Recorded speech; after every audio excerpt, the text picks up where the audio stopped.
Hey guys, Mike here. Today guys, in this video, I'd like to talk about the 3 forms of magnesium that I have experience with. I don't have experience in every form of magnesium, and I swear it's like every month or so I find a new form that is pretty exciting. And so magnesium is probably the most important of the electrolytes. It's involved in over 300 regular functions of the human body. It's used pretty much in every single part. Your muscles really need it to contract and expand. It's used to help digestion. It's used to make other factors, other compounds. Magnesium's usually involved in almost everything. It's pretty much easier to name the stuff that it doesn't do as opposed to what it does do. So you should be taking it. The recommended dose is like 400 milligrams, a little more for men, a little less for women. I found this to be not applicable really. It's not, I don't think that's right. The RDA is on magnesium. I'm a fan of getting a lot more than what they recommend, 400 milligrams, just because it's so necessary, and it's also not that bad if you take too much magnesium. All you're going to do is get a little bit of a upset stomach. That magnesium is going to go through your tract, pull in a lot of water, and it's going to really it'll really help you go into the bathroom and such. That's actually one of the strongest effects of magnesium is the effect that it can have to move your bowels. And this is also how I find how much I need to take of a certain kind or brand or something. So the 3 kinds, let me go ahead and get that out of the way, is magnesium glycinate, magnesium malate, and magnesium trionate. So starting with glycinate. I'm gonna go ahead and say this is one of the strongest and best supplements you can take, bar hands none. The glycinate is highly absorbable from the other sources of magnesium. I believe it is the most bioavailable. So you're not, dumping a ton of magnesium out. You're getting all of it, or most of it. So this one I took after taking malate, which my levels were built up because of the malate. Magnesium takes a little while to start to where you can see benefits from the supplements and all that. And there was already a good bit of elemental magnesium in my system from the malate, of course. The glycinate, first time taking it, was it took me even higher up than the malate in certain areas. Even though I had been taking malate every day, it was like taking an entirely new supplement. And so the glycinate really felt like it did the job of general magnesium. Every single area that magnesium affects, it was beneficial to me. It's great for stress. It's great if you want to have a large burst of energy in the morning at a particular time. You can stack it with your caffeine and such. It can help people sleep. It can help digestive problems. So even though I had been taking the malate, the glycinate really took it to another level. And that kind of showed me the differences between these forms of magnesium and how wildly different they are. So I felt more saturated from the glycinate. There were 1 or 2 areas that the malate was better with, though. I believe that the malate was really good for my muscles after working out. So for muscle recovery, building the muscle and all that, I think the malate was miles ahead of the glycinate in that manner. The glycinate didn't make me feel like I was getting more strength. It was, again, just like a more relaxed version, does a whole bunch of activities. I guess it's kind of a boring supplement in a little way. It doesn't have one single effect that it just absolutely knocks you on your feet. It just does everything. And so switching to the glycinate, I took that for maybe 3 or 4 bottles. The bottles I get are 120 from CVS. And I decided, hey, I'm going to go try another form of magnesium, this treonate, which I was researching. Apparently it could pass the blood-brain barrier. There's a lot of controversy with that, though, with scientists. Apparently there's not enough research and information. A lot of times, though, when there's not a lot of research done on something that's as big and important as that, it's because they're trying to not have research done on stuff like that. So I was going to give treonate a real shot. I wanted to see if it really did work, if it really crosses that blood-brain barrier. And so coming up before that, the treonate is pretty expensive. I bought it off Amazon, and it was 4 or 5 times as much as the other stuff. But taking the also I tried to dump all my nootropics except for creatine. I take ginkgo biloba and a couple other things for nootropics, acetylcholine, and I wanted to not do that. I was wanted it to be a pretty strong variable, and so I did everything right. Went to sleep at a certain time. It was about a 3-week time that I did this, and I ate right, slept right, got my hours of sun. I was working as a carpenter at some Manhattan job or something, some big project somewhere, and no, I didn't do too much special. I would work out some days. I wouldn't work out some. I jog on the Washington Bridge or on the Riverside Drive and all that. So I wasn't like doing crazy amounts of work exertion. I did need my brain to function well at work, having to go off of plans and working with other tradesmen and all that. And which, guys, kratom is a great one, by the way. I don't know why kratom soothes me a little bit and allows me to talk to the tradesmen and be really on point and alert. So that's another thing real quick. So I stopped doing all that stuff, and I really love acetylcholine. It's a very, very strong supplement also, and I waited patiently. I was taking melatonin at this time, and I had a good source of melatonin, and I cannot find that brand anymore, and I'm not really doing too good with any other brand, it seems, of that.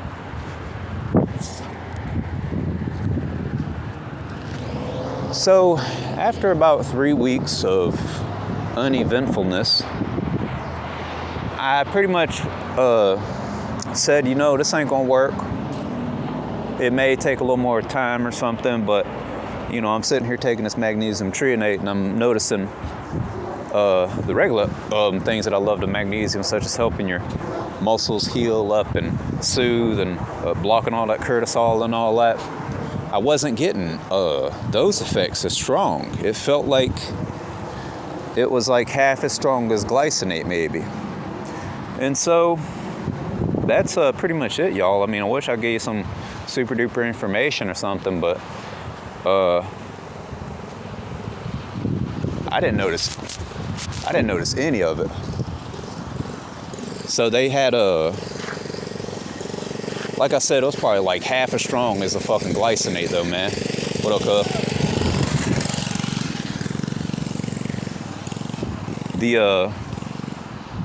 I'm walking in the woods in a trail. If y'all hear people go by, there's somebody cutting grass around there, there's somebody driving on a bike right there.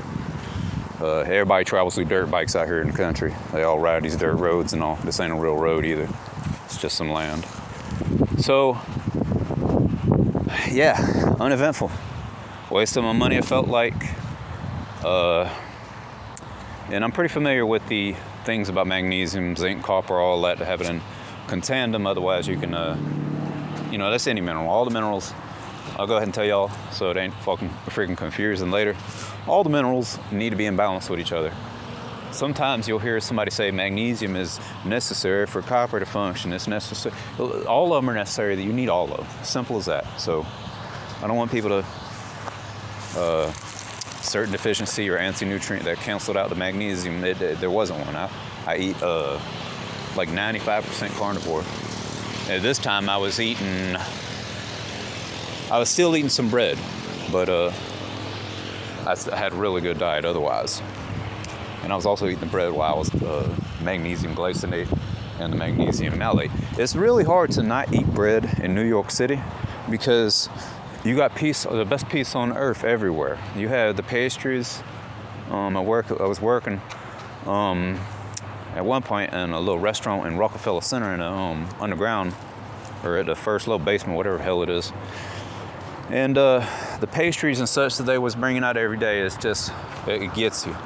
You're walking down the street, you smell cinnamon buns, you smell all these things. So I can get rid of some stuff when I go to the city eating, but it's really hard to get rid of that bread. So I just finished out the rest of it. I was taking, you got to take a good bit of it because it's not as available as the glycinate, I think. And so I went back to glycinate after that. No, I went back to malate after that. I bought a huge thing of malate, like 240 capsules or something, because I wanted to go back to that and see what it was like. When I jumped back to the malate off of the threonate for a month, I noticed again muscles running. It's just really good. I don't know what physiologically the difference is necessarily between malate and the other ones, but just for working out and recovery, it was unreal. The malate didn't really help with relaxation or anything. The glycinate did, though. The glycinate was similar to taking like theanine or something like that. That's a great example. So yeah, the threonate was a lot like, the glycinate was a lot like theanine in its calming manner. So I went back, got the malate, ran through that, and I take my magnesium religiously. I do not undercut myself on that. And then I went to glycinate, and I've just been bouncing in between. Both of those are awesome. I've never had a blend. I don't think I really want to try it blended. I like them separate because it's easier to tell the effects of it and to find a good brand and all that. I believe the malate brand was Source Naturel. It has like a moon on the front or something like that, like an eclipse. And if I find when I get home, I'll try to upload a picture. But they're cheap. They're really cheap. And man, the magnesium malate's the best. It really is. And they're super affordable. And it's crazy how that works out like that. So that's pretty much it, y'all. If you're deciding what forms of magnesium to take, again, keep those minerals in balance. Keep them electrolytes in balance. Get sleep, treat it seriously, The more respect and serious that you treat this matter, the more you can respect and speak with confidence about its effects later on. So I was very disciplined in all this because I really wanted to see if I could take it to another level. And so that's pretty much it, y'all. Oh, also, out of all the forms of magnesium, don't get magnesium oxide. It's the cheapest. Barely any of it gets into your absorbed. Yeah, it was all right 20, 30 years ago, but now we have better information and research, and it's clear that oxide is pretty trash. It's just a cheap filler. It's chosen for its cheapness. Glycinate and malate should be, like the minimum standard you have. And you could, of course, get magnesium also from food sources. Your leafy greens are really good at that. I don't eat any leafy greens or cruciferous vegetables. Have probably been, 2 or 3 years. No. I'm actually looking at the restaurant that I last had them at. I had some collards about 2 years ago. I only eat the collards, mustard greens, and cabbage. And I only want to eat it from the farm. I don't want to I don't trust big farms with their leaves that get sprayed with so much glyphosate, dried out with glyphosate. It's in the air with it. So I just don't do that. They're packed full of pollutants and heavy metals. So when I do get the opportunity to be down here in the South, give me some good old clean ones, I love to do that. Collards are one of the vegetables where some people, every Southerner knows that, what I just said. So you have a lot of people who will do nothing but grow collards. They'll have like a small garden and everything in there is collards, just because they want to have some clean ones, and then they're going to take the rest of them to sell. And you got a lot of people who do that just to get their source clean. And you can really trust these people and get some good nutrition from some of these smaller, real small farms and stuff like that. On a different note, I visited one for rosemary yesterday. I seen some amazing rosemary plants. And so that's it, y'all. Magnesium is one of the most important supplements you can take, bar none, no debate, not a question. It's the truth. Again, just too many activities it's involved with, and it's one of those that you just get more of it in your system. You know, if you're going to it to be sleepy, to help you fall asleep, or this or that, you know, understand it's not the world's most powerful, potent drug. It's not going to knock you out and put you to sleep. You'll still need to probably take something that can help you sleep in addition to it. And I think part of that is just how magnesium calms you more so than makes you tired or shuts your brain off. And so that's it, guys. And again, the brand names, Source Natural. I use CVS for them sometimes, and also use Walmart. Walmart's brand of anything is excellent. It's great. Nature's Bounty, I've had their magnesium. I haven't had any bad sources, I guess, except malate. I've had a couple companies that had bad malate, but I bought one of them off of a flea market type situation, so I wasn't even sure if that was real. Apparently they're making fake supplements now with the inert fillers, so you don't get sick and die. Or you possibly could, but that's kind of wild. So y'all have a great day. I'm gonna end my walk, and I'll holler at y'all later. Thank you. Bye.